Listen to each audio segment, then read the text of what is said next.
Saan nyo na rin kung ano mabawas natin, bawas.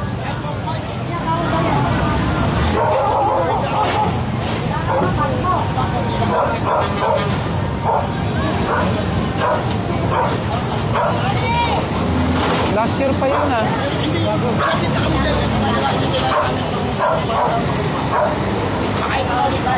Sige po, sige po.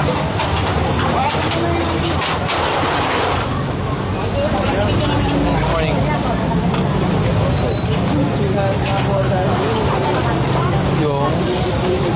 Yung ano yun? Kunin mo na lang sa office. Hindi na pwedeng baba dito eh. Sa office na lang, sa Tumana Marikina. Wala namang babayaran yan.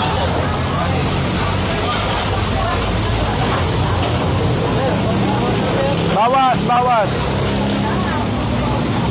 Mga kamay nyo, dahan-dahan. Mga kamay. Usog ka, baka matamahan ka.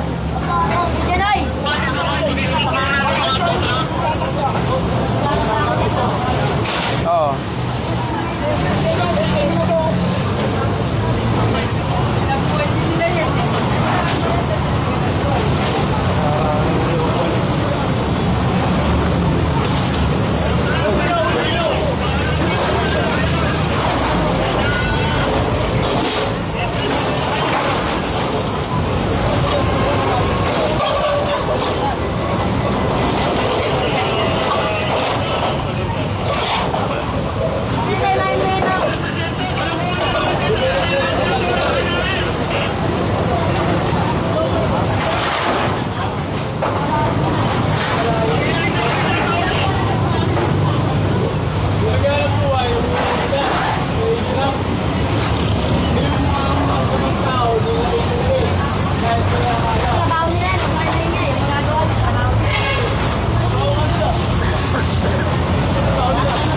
Ang clearance namin sa Pasig.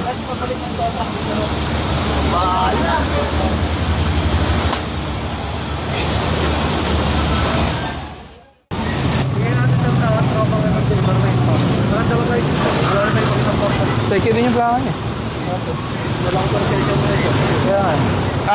Vic, papunta nga na isa pang ano dito. Yung PCX walang lisensya, lahat wala. Peke rin yung yung ano, yung plaka.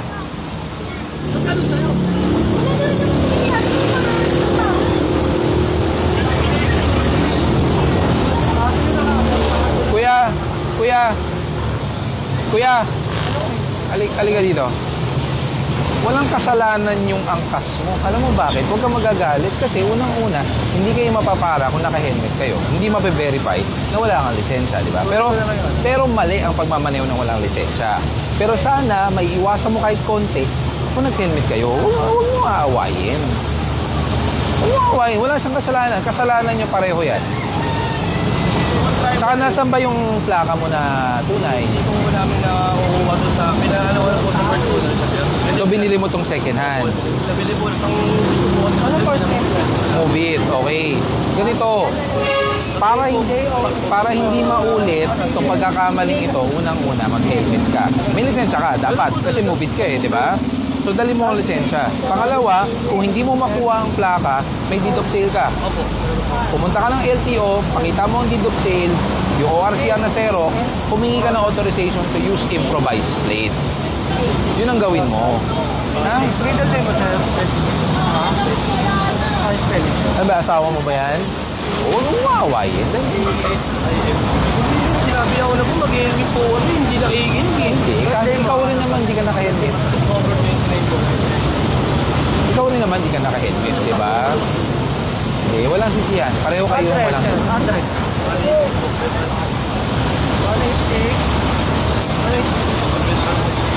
Walang kasalanan yan. Dahil pareho kayo hindi nag-helmet. Kung nag-helmet kayo, walang mangyayari yan. Initial violation, no helmet. Upon apprehension, pag-verify, license not carried at the time of apprehension. Yung plaka, improvise, walang authorization. Hindi sa kanya nakapangalan yan kasi nga binili niya. Pero may deed of sale siya. Ayan ang pangalan niya talaga. Ha? May impound talaga. Wala kang lisensya. Tumana Marikina.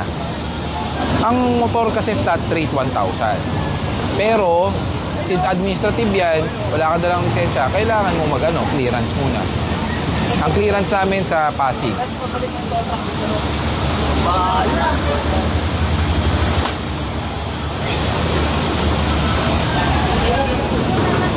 Isang tow truck nga, isang tow truck.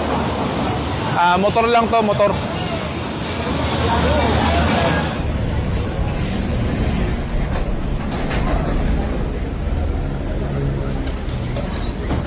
Sino gumawa ng harang na ito? Bakit may harang yan? Parking, sir. Oh, bakit mga nakapark pa rin? Guard, sino naglagay? Nilagyan nyo ng no parking. Ayan o, dalawang direksyon, no parking. Left and right. Hanggang yan lang. Ay, hindi. Yung Hindi ano, mo- sir, yung ano dito nilagay natin na bollard. Hindi, ang tanong ko, kayo naglagay ng no parking. Opo, Hindi. sir, kasi ito dati, nilagyan din ng no parking. So ngayon, kasi doon sa harap kasi may nakaano na DIY, bawal na doon magparada. Oo nga, so anong nangyari? Ito lang yung hindi natanggal. Hindi natanggal. Ibig sabihin nito, no parking kaliwat kanan, di ba? Kasi bangketa to. So ngayon, naglagay kayo ng Ayan, sir, sa ano, for pick up po. pick up only. Tulad niyan, hindi pick up yan sa tingin ko. Sa amin yan, sir. O, hindi nakapark ka. Kasi bawal na, sa ano kasi, sir, bawal na rin kami bumarada sa baba, sir, may bayad din. Bawal din ipumarada dahil sidewalk to. Ano na lang. Tingnan mo nangyayari. Nagmamanil mga motor sa sidewalk. Tikita nyo.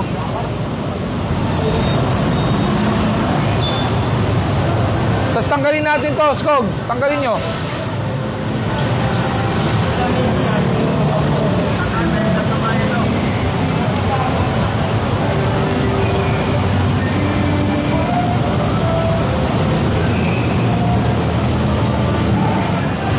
Ano meron? Walang plaka, walang chassis.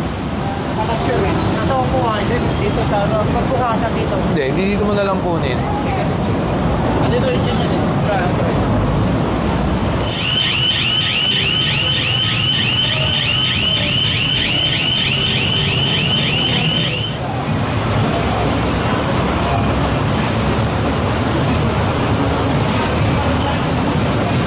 Dito dalawang nahatak dito, naabutan. Wala mo na, sa bukang nabibigay yan. Kasi pumasa rin sa akin rin, sinong kontak yan ha?